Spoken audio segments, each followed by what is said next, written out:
Guys, it's me, it's Queen Haru, and thank you for joining me for another wonderful edition of Ask an Aquarius. If you haven't already, please hit the red subscribe button and smack the bell. Okay, guys, so today I have a very interesting topic, but it's not a lot on it, so this might be a short video. Today's topic is the soul contract. I was asked, what is the soul contract, and what does it have to do with soulmates, karmic relationships, and twin flames? So some people use those terms interchangeably, but they're really three different things, and they're often mistaken for each other. So let's start with the soul contract. The soul contract itself is basically an agreement between souls. A lot of people believe that we reincarnate, which means that you have one soul, but you've lived in many bodies. Your bodies aren't here at the same time. It's life after life. So for instance, you may have been here during the beginning of time. You may have come back during ancient Kemet. You may have come back in the 80s. You might have passed over in the 90s and be back here now. So the idea is that your soul keeps coming back. It keeps reincarnating into different bodies. Male bodies, female bodies, different races, different economic groups. Some people believe that it's based on your behavior, your karma.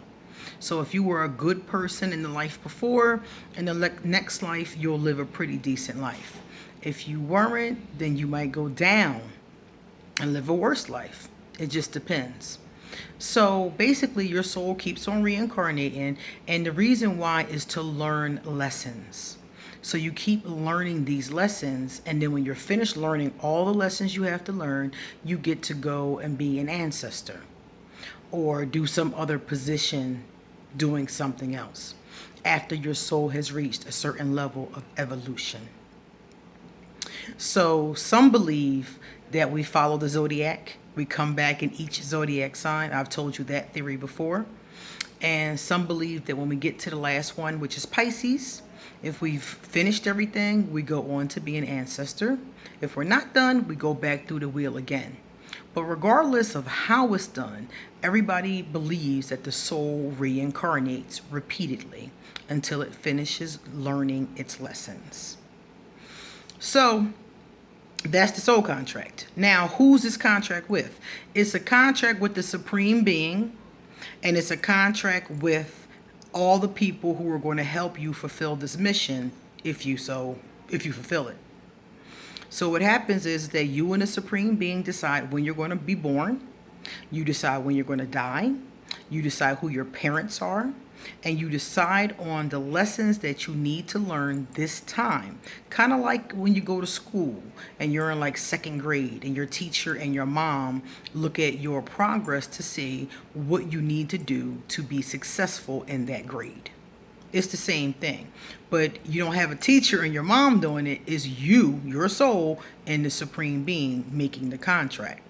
So they decide all those things. And not just for one lifetime, but for all of the lifetimes.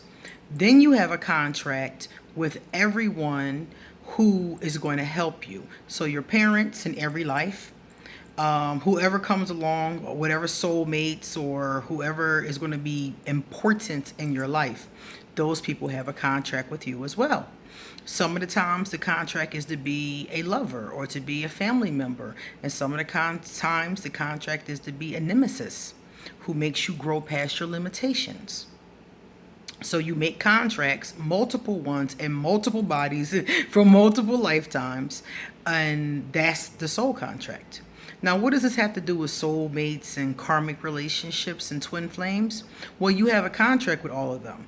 All of your karmic relationships, the karmic relationships are, again, the ones that keep on coming up. And every time your soul reincarnates, here comes this person in a different body.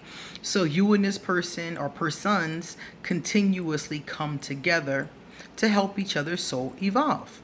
If it's a twin flame, this is supposed to be the other half of you, and you're not on the planet at the same time. According to some people's definition, you're not on the planet at the same time until your last incarnation.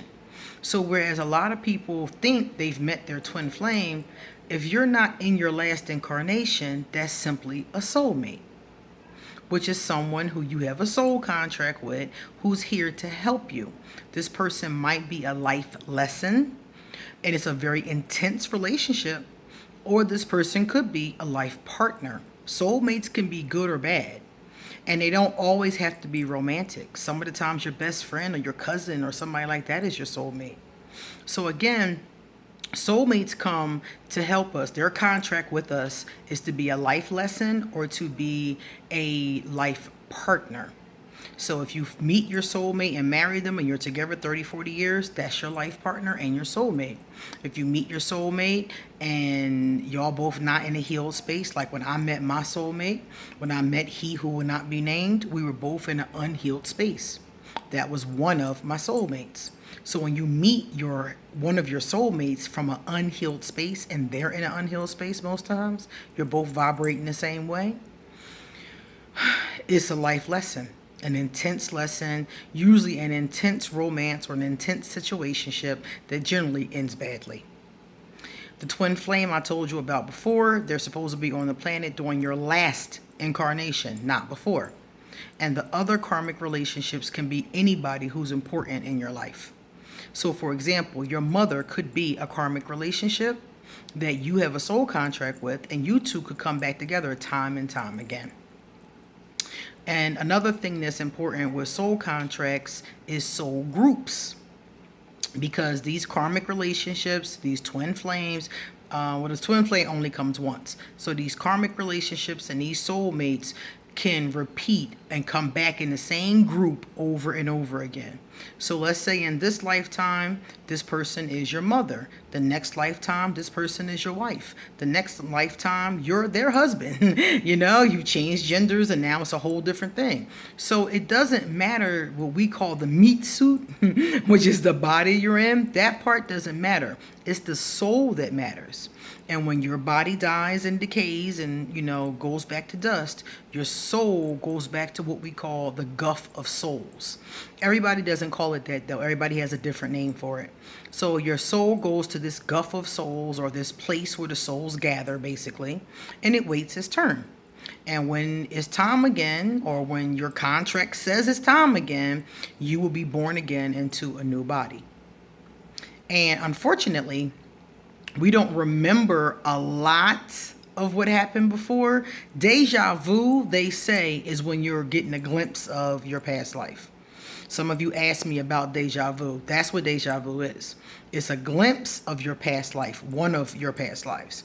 And most of us have had quite a few. So if you have a deja vu moment, you might have been there in a past life, in a different body, in a whole different time period. Okay? So that's what soul contracts are. That's what soulmates are. And basically, you come back in these groups together. If you believe in the soul group concept, you come back in these groups together and you help each other until you finally reach the last stage of ascension, which is to go on to be an ancestor or whatever. There's all kinds of things you can do. You can be an ancestor.